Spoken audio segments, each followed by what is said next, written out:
Hello guys, welcome back to the channel DGRN। तो चलिए आज का वीडियो स्टार्ट करते हैं। इस वीडियो में आज का मार्केट का एनालिसिस करेंगे और उस एनालिसिस के भी यहाँ पे कल का मार्केट कैसा रहेगा, क्या होगा और कैसे अपना ट्रेड को प्लान करना है उसके चर्चा करेंगे।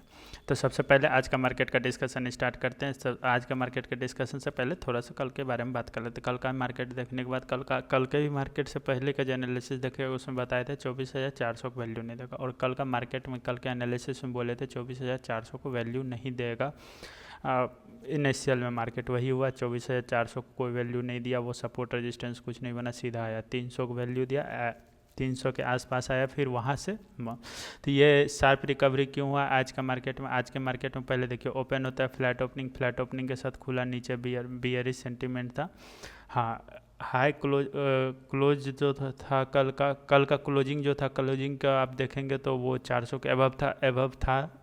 बुलिश हिंट आ रहा था, लेकिन सेंटीमेंट अभी भी 500 के नीचे जब तक बरकरार है तब तक बियर कभी भी एक्टिव हो सकता है। यह बात आपको बोले थे, वही देखने को मिला। बियर एक्टिव हुआ, बियर प्रेशर बनाया, फिर बियर प्रेशर बनाया, बट यहाँ पे इतना शार्प रिकवरी आया। उसके बाद मार्केट ऑलमोस्ट एक रेंज में आ गया, 350 के अबव ही रहा। क्यों यहाँ पे यह शार्प रिकवरी बनने के पीछे रीजन है कि जो क्रूड ऑयल का प्राइस जिसके वजह से इतना कांड हुआ, जिसके वजह से यह मार्केट 500 के नीचे आया, 24,500 के नीचे आया, वो आज फाइनली $3 से नीचे हुआ है। $3 से $3 बोल रहे हैं, सॉरी, $3 से नीचे हुआ था। तो इसका इम्पैक्ट देखने को मिला। क्रूड ऑयल एक मेन फैक्टर होगा इंडियन मार्केट के लिए, ये आपको पहले भी बोले, आज भी बोल रहे हैं और आगे भी बोलते रहेंगे जब जब होगा, ऐसा कुछ नहीं। तो क्रूड ऑयल का $3 से गिरने का तो प्राइस डाउन हुआ तो मार्केट में रैली देखने को मिला, और भी अदर फैक्टर्स हैं। उसके बाद देखिए फिर आपका मार्केट यहाँ 350 के अराउंड ही रहा। 350 के बाद क्लोजिंग आपका 400 के पास। तो क्या मार्केट का क्लोजिंग देख के क्या किया जाए। पीसीआर आपका नेगेटिव शो हो रहा है। पीसीआर नेगेटिव मतलब पीसीआर बियरिश शो कर रहा है। और इंडिया विक्स यदि आप देखेंगे तो इंडिया विक्स आपका 11.4 है, तो वो भी तो आपके पास घट ही गया। और मोस्ट ऑफ द मार्केट अभी रेड ही देख रहा है। बैंक निफ्टी देखिए, फिर निफ्टी देखिए, बैंक एक्स देखिए, ये सब तो रेड में ही है। ठीक है, ये निफ्टी आपका सेंसेक्स 113 प्लस 113 पॉइंट प्लस में है, पॉजिटिव में। निफ्टी बाकी आपका 40 पॉइंट नेगेटिव में ही है। तो कल भी नेगेटिव में था 10 कुछ पॉइंट के आसपास, आज 40 पॉइंट है। तो ऐसा क्यों देखने को मिला। लेकिन फिर भी देखिए लास्ट टाइम में जंप हुआ, और कैश क्लोजिंग जो है, कैश न्यू जो रूल है, कैश क्लोजिंग रूल के हिसाब से मार्केट क्लोज हुआ आपके 400 के पास। तो अब क्या होगा कल वाला मार्केट में, हम क्या करें। पीसीआर के हिसाब से बियरिश, हाँ बियरिश है मार्केट। क्या बुलिश सेंटीमेंट ले लिया मार्केट, बुलिश सेंटीमेंट ने लिया, हाँ बुलिश सेंटीमेंट का हिंट जरूर आ रहा है, लिया नहीं है बुलिश सेंटीमेंट। तो क्या बुल रन होगा देखने को नहीं, bull run until and unless तब तक नहीं देखने को मिलेगा जब तक बुल रन तभी होगा 24,550 को ऊपर मार्केट सस्टेन करता है, तब आपके लिए बुल रन होगा। उससे पहले आपके लिए कोई भी बुल रन नहीं होगा, हो भी नहीं सकता है, क्योंकि उससे पहले कभी भी बियर एक्टिव होकर मार्केट को नीचे ले आ सकता है। तो कल का ट्रेड प्लान कैसे कर। ट्रेड प्लान करने के लिए सबसे पहले आपको रेजिस्टेंस, सपोर्ट एंड रेजिस्टेंस बता दो। तो सपोर्ट एंड रेजिस्टेंस अगन वही हो गया। सपोर्ट आपका पहला रेजिस्टेंस ये हो जाएगा 500, नीचे आपका पहला ये जो सपोर्ट होगा 300। आप तो 350 को भी मार्क कर सकते हैं, और 350 स्ट्रॉन्ग रहेगा मेरे ख्याल से, जहाँ तक हम देख पा रहे हैं डाटा। आप 350 को मार्क कर सकते हैं। 350 आपका स्ट्रॉन्ग सपोर्ट का भूमिका में अब दिखेगा।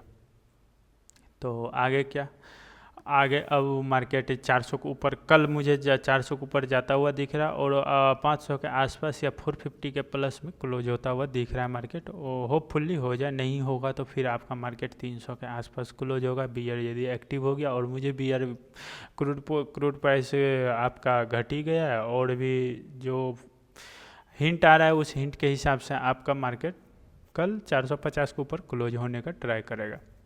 ये रहा आज का एनालिसिस, और इसमें कुछ नया नहीं है। आपको पीसीआर अभी डायरेक्ट दिखा के या ओपन इंटरेस्ट दिखा के उतना कुछ आपको कोई ज़्यादा बेनिफिट होगा नहीं। और वैसे ओपन इंटरेस्ट देखिएगा, देखिए यहाँ पे तो आपका कॉल ओपन इंटरेस्ट ज़्यादा है, फिर भी यहाँ पे मार्केट कहाँ पे आ गया इसके पास, यहाँ पे। तो ठीक है, अब देखिए कल का मार्केट क्या होता है। कल का मार्केट अब फाइनल वर्डिक्ट पूछ लीजिए। फाइनल वर्डिक्ट बियरिश होने के चांस है। हाँ, जब तक मार्केट तो 24,500 के नीचे, तब तक मार्केट में कभी बियर एक्टिव हो सकता है, बियर अपने ग्रिप ले सकता है।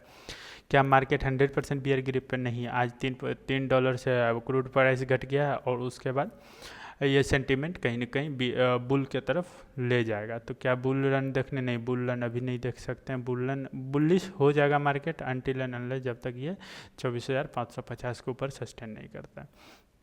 क्या बियरिश बियरिश तभी आप सोचिएगा मार्केट बियरिश की तरफ चला गया जब 24,300 के नीचे मार्केट क्लोजिंग कर दे या 24,300 के नीचे जाके ट्रेड करने लगे और 24,250 को और नीचे ट्रेड कर ले, तब समझिएगा बियर एक्टिव हो गया और बियर अब रन के ले जाएगा। तो तब 24,000 तक जा सकता है मार्केट। जब तक 24,300 के ऊपर है और 24,500 के बीच में है तब तक मार्केट कंसोलिडेशन फेज में है या एक्यूमुलेशन फेज में, जो आपका दिल करे वो कहिए। तो कल हमको ट्रेड कहाँ से कहाँ तक नहीं करना है। मेरे ख्याल से ट्रेडिंग यदि आप पूछिएगा तो ये रख लीजिए 350 से लेके ऊपर या 500 ही रख लीजिए। यदि आपके पास पेशेंस नहीं है और इम्पल्सिव आप थी हैं, क्या कहते हैं, ऑप्शन ट्रेडर हैं, तो ये फिर इतना रेंज रखिएगा। नहीं तो फिर ये 500 ये 200 पॉइंट को तो बच के ही चलिए। तो यही होगा, यहाँ पे कभी बुल और बियर एक्टिव हो सकते हैं। 300 पॉइंट के नीचे जाएगा तो यहाँ तक भी आप बचिएगा तो वही बेटर होगा। यहाँ 50 पॉइंट के मार्जिन में आप क्या ही ट्रेड कीजिएगा। हाँ, इसके नीचे जाएगा तब मार्केट के पास एक अच्छा रन इधर देखने को मिलेगा। ऊपर यहाँ पे आपका 550 के ऊपर जाता है तब एक अच्छा रन देखने को मिलेगा। ये रहा मार्केट का आज का एनालिसिस। और आपको क्या लगा, कैसा लगा, आप बताइएगा। आपको कमेंट करने के लिए फुल फ्री है। क्या आपको लग रहा है कल मार्केट 400, मेरा एजप्शन या मेरा डाटा के हिसाब से, मेरा एनालिसिस के हिसाब से लग रहा है मार्केट 450 के ऊपर क्लोजिंग कर लेगा। और कल वीकेंड का लास्ट डे भी है। और आपको क्या लग रहा है, कैसा लग रहा है, ये भी बताइएगा। बियरिश तभी होगा, बियरिश के लिए नहीं जाइएगा। अभी डाटा के हिसाब से बियरिश दिख रहा है मार्केट, लेकिन बियरिश नहीं होगा मेरे ख्याल से। मोस्ट प्रोबेबली बियरिश के लिए तभी जाइएगा जब आपका 300 का नीचे तोड़ देगा। और 100% बियरिश तभी समझिएगा जब 250-200 को क्लियरली तोड़ के नीचे मार्केट चला जाता है। बुलिश तभी समझिएगा जब 24,550 को तोड़ देता है। एंटी एनालिस्ट तब तक कंसल्टेशन फेज में है और अपने हिसाब से सोच समझ के कीजिएगा। लेकिन कल मार्केट क्लोजिंग 450 के ऊपर होता हुआ मुझे दिख रहा है। तो ये रहा आज का मार्केट एनालिसिस। और मार्केट में क्या होता है, प्रोबेबिलिटी कल का क्या हो सकता है, कैसा हो सकता है, उस हिसाब से बताएं। 100% हम भी सही नहीं हो सकते, कोई नहीं सही हो सकता। तो आपको क्या लगता है आप कमेंट कीजिएगा। Happy trading, God bless you, have a good time, enjoy your time.